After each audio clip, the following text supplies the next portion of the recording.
Hi, my name is Dr. Ken Beatty. Let me tell you a story.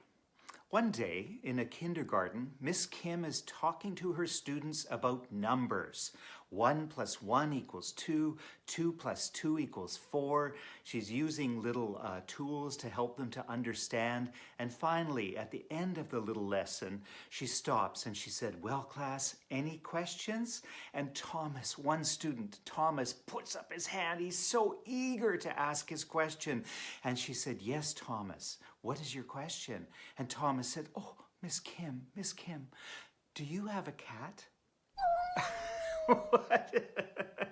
What about cats? All right. What does this story tell us? It tells us something about young learners. They are eager. They are interested. They can be very, very serious about learning.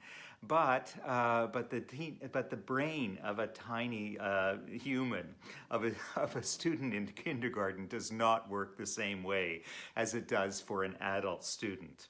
How would you respond to that question? Well, if they were adults, you would probably say something like, "I'm sorry, Thomas, we're not talking about cats right now." Or you might say something like, "Well, it's not an appropriate question. Let's move on." But with kindergarten students and with very, very young learners, you have to have strategies to make your classroom teaching more efficient and more effective, and take advantage of what you have in front of you. So in this case, you might say something different. You might say, "Well, Thomas, as it happens, I do have a cat. Now, let's find out who else in the class has a cat, and let's count them all up using our number words," right?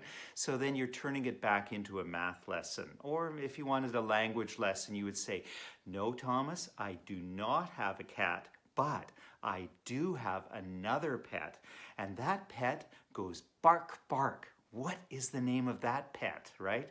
And then you can see students are learning the word pet, and they're going to guess the word dog and help to teach each other. So lots of good things happen there, but those are strategies. Those are strategies.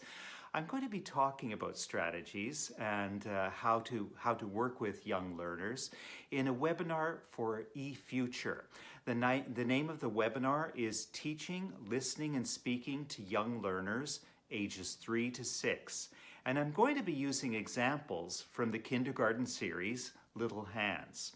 In my talk, I'll explore 4 things.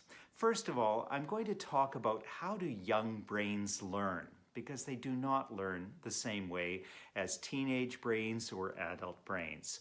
I'm going to talk about the ideas of what motivates young learners to learn, what makes them pay attention in class, and how do we engage those learners once they start learning to keep them on task. And finally, I'm going to be talking about some step-by-step approaches to teach listening and speaking. I hope you'll join me. Now, where's that cat?